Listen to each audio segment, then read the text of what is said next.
ನಮಸ್ಕಾರ ವೀಕ್ಷಕ ಬಂಧುಗಳೇ.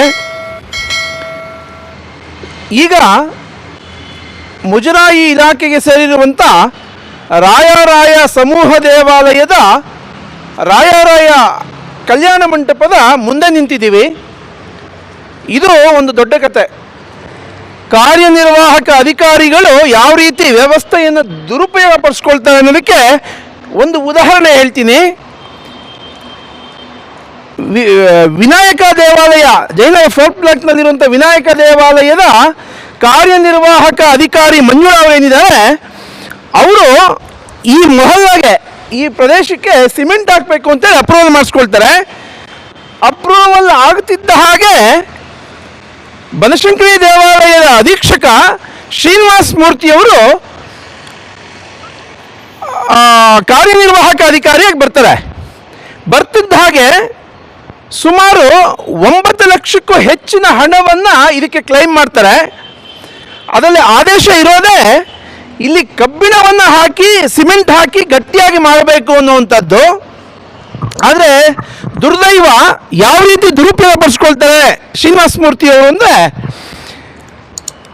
ಸಿಮೆಂಟ್ ಹಾಕ್ತಾರೆ ತರಾತುರಿಯಲ್ಲಿ, ಬೆಳಗ್ಗೆಯಿಂದ ಸಂಜೆವರೆಗೆ ಸಿಮೆಂಟ್ ಮೇಲ್ಮೇಲೆ ಹಾಕಿ ಸಾರಿಸ್ಬಿಡ್ತಾರೆ. ಆ ವಿಚಾರ ಗೊತ್ತಾಗ್ತಿದ್ದ ಹಾಗೆ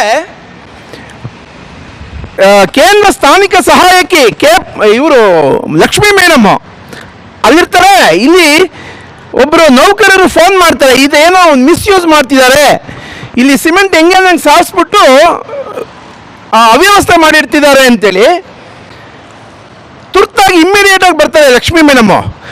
ಬರ್ತಿದ್ದ ಹಾಗೆ ಆ ಶ್ರೀನಿವಾಸ ಮೂರ್ತಿಯ ಜೊತೆ ಲಕ್ಷಾಂತರ ರೂಪಾಯಿ ಲೂಟಿ ಹೊಡೆದಿರುವಂಥ ಕಾಂಟ್ರಾಕ್ಟರ್ ನಾಗರಾಜ್ ಅಂತೇಳಿ, ಆ ನಾಗರಾಜು ಆ ಮರದ ಬುಡದಲ್ಲಿ ಮುಚ್ಚಿಟ್ಕೊಳ್ತಾರೆ. ಮುಜರಾಯಿ ಇಲಾಖೆಯ ಕೇಂದ್ರ ಸ್ಥಾನಿಕ ಸಹಾಯಕಿ ಎಂಟ್ರಿ ಆಗ್ತಿದ್ದಾರೆ ಅಂತ ಗೊತ್ತಾದ ತಕ್ಷಣ ಆ ನಾಗರಾಜನ್ನವರು ಆ ಮರದ ಬುಡದಲ್ಲಿ ಮುಚ್ಚಿಟ್ಕೊಳ್ತಾರೆ.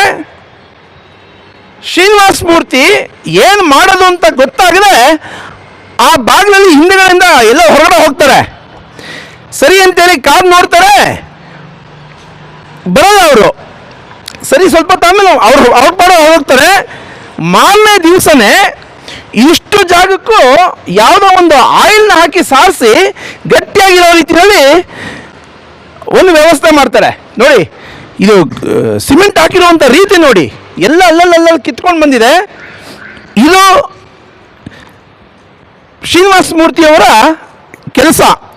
ಒಬ್ಬ ಕಾರ್ ಡ್ರೈವರ್ ಕರ್ಕೊಂಡ್ಬಂದು ಕಾರ್ಯನಿರ್ವಾಹಕ ಅಧಿಕಾರಿಯ ಸ್ತರಕ್ಕೆ ಕೂರಿಸಿದ್ದಾರೆ ಅಂದರೆ ಅವರ ಮೇಲಧಿಕಾರಿಗಳು ಯಾರ್ಯಾರು ಇದರಲ್ಲಿ ಇನ್ವಾಲ್ವ್ ಆಗಿದ್ದಾರೋ ನಿಜವಾದ ಆಪಾದಿತರು ಆ ಮೇಲಧಿಕಾರಿಗಳು. ಈಗ ಮಾನ್ಯ ಆಯುಕ್ತರಿಗೆ ಆಗ್ರಹ ಮಾಡ್ತಾ ಇದ್ದೀನಿ, ಬನಶಂಕರಿ ದೇವಾಲಯದ ಅಧೀಕ್ಷಕ ಶ್ರೀನಿವಾಸ ಮೂರ್ತಿಯನ್ನು ಅಮಾನತ್ ಮಾಡಿ. ಅವ್ರು ಹೆಜ್ಜೆಜ್ಜೆಗೂ ಪುರುಸೊತ್ತಿಲ್ಲದೆ ಭ್ರಷ್ಟಾಚಾರ ಮಾಡ್ತಿದ್ರು ನೋಡಿಕೊಂಡು ಹೂಗುಟ್ಕೊಂಡು ಕೂತ್ಕೊಳ್ಳೋದ್ರಲ್ಲಿ ಅರ್ಥವೇ ಇಲ್ಲ ಅಂತ ನಾನು ನಿಮ್ಗೆ ಆಗ್ರಹ ಮಾಡ್ತಾ ಇದ್ದೀನಿ. ಫಸ್ಟ್ ಅವನನ್ನು ಹೊರಗಡೆ ಹಾಕಿ.